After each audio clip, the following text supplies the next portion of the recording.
శాంతి భద్రతల సమస్యలు సృష్టించడానికే YS Jaganmohan Reddy jail యాత్రలు, అడ్డంగా దోచేసిన సొత్తుతో రౌడీ షీటాలు, గంజాయి బ్యాచ్ ను పోగేసి ఫ్యాక్షన్ పాలిటిక్స్ చేస్తామంటే కుదరదు.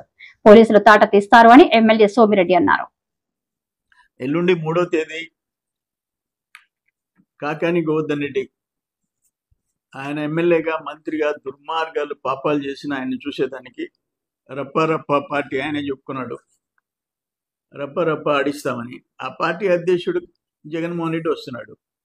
నేనేమంటానంటే రేపు కూడా అంతకుముందు ఆ రెంటపాళ్ళకెళ్ళి ఆ బెట్టింగ్ రాయుడు విగ్రహావిష్కరణ, నాగమల్లేశ్వరరావు గారి నిన్ను నమ్ముకొని నువ్వు వైనాట్ 175 అంటే బెట్టింగ్లు కట్టి ప్రాణాలు తీసుకున్న ఆయన విగ్రహావిష్కరణ మనం ఎక్కడ చూడలే. ఒక మాజీ ముఖ్యమంత్రి నువ్వు ఆ రోజు పర్మిషన్ తీసుకుంది ఆయన విగ్రహావిష్కరణ.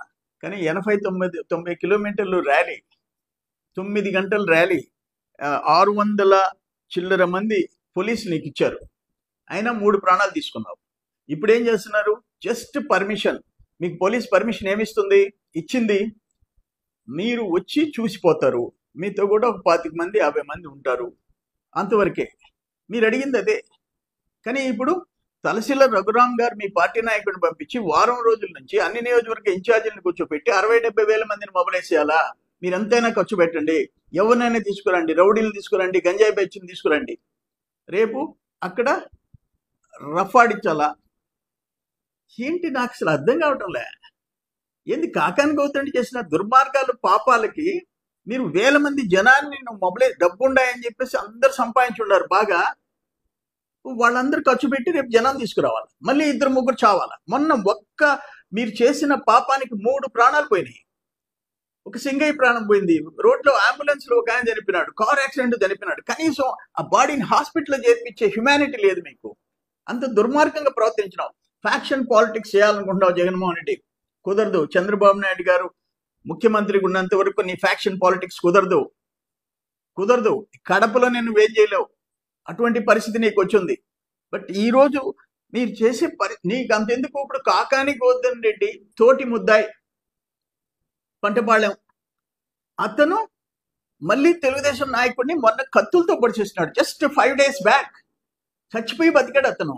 అర్ధరాత్రి 2:30 దాకా ఆపరేషన్లు చేసినారు.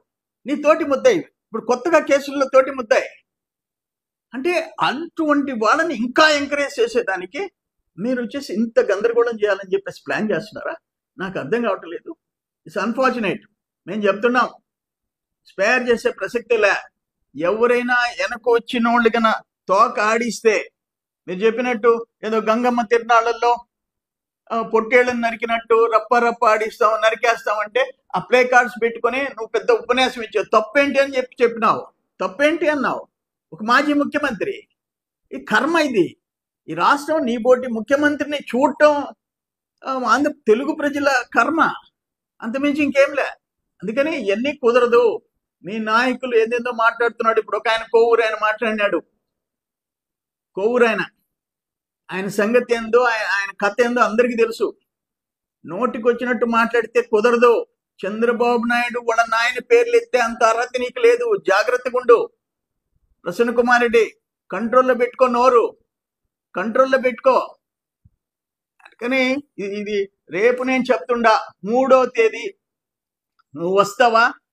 జైలుకి వెళ్ళి కాకాని గోవర్ధన్ రెడ్డి ఎవరికంటే అందగాడో చెప్పుకోపో, మాకు అభ్యంతరంలే. కానీ ఒక్క చిన్న చీమకి నష్టం జరిగినా స్పేర్ చేసే ప్రసక్తిలే. అది గుర్తుపెట్టుకో జగన్మోహన్ రెడ్డి. విషయం ఏంటంటే, లిక్కర్ కేసులో అది ఒక సెన్సేషనల్ కేస్. దేశంలో ఎవరు చూడలే ఇటువంటిది. ఈ విదేశాలకి పోయి రూటింగ్ చేసుకుని మళ్ళీ ఇక్కడ బంగారం, డైమండ్స్, గోల్డ్, డైమండ్స్, క్యాష్ అక్కడి నుంచి రూటింగ్ చేసుకున్నావు. ఆ కేసులో భ్రష్టు పట్టిపోతున్నావు. ఒక్కొక్క రోజు సిఐడి కేసులో బయటకు వచ్చే నిజాలు చూస్తే దేశం ఆశ్చర్యపోతుంది. అవన్నీ డైవర్ట్ చేసేదానికి పిచ్చి ర్యాలీలు, పిచ్చి మాటలు మాట్లాడుతున్నారు. అది నేను ఒక్క మాట అంటాను, క్వాంటమ్ వ్యాలీ లాంటి ఆలోచనలు ఎప్పుడన్నా నీకు వచ్చినాయా? ఎప్పుడన్నా పోలవరం, అమరావతి రాజధాని గురించి ఎప్పుడన్నా ఆలోచించావా? అవన్నీ ముందుకు పోతున్నాయి. సాక్షాత్తు ప్రధానమంత్రి ఇప్పుడు 2 సార్లు వచ్చాడు, చంద్రబాబు నాయుడిని ఆకాశానికి ఎత్తాడు, ఆయన చేసే కష్టాన్ని అభినందించాడు. ఇవన్నీ డైవర్ట్ చేసేదానికి ఈ పిచ్చి పిచ్చి ఆలోచనలు నీకు వస్తున్నాయి. కుదరదు. నేను చెప్తుండా, ఈ జిల్లాలో ఉండే వాళ్ళకి చెప్తుండా, మీరు అతిగా ప్రవర్తించి ఏదన్నా చేస్తే స్పేర్ చేసే ప్రసక్తిలా. తెలుగుదేశం చూస్తే ఊరుకుండదు. మీరేదో వేల మంది అంటే లక్షల మంది పిలిపించుకునే శక్తి ఉంది, సత్తా ఉంది. కానీ మేమెప్పుడు వైలెన్స్ కి దూరంగా ఉంటాం, శాంతియుతంగా ఉండాలనుకుంటాం. నీ ఫ్యాక్షన్ పాలిటిక్స్ చేస్తే కుదరదు.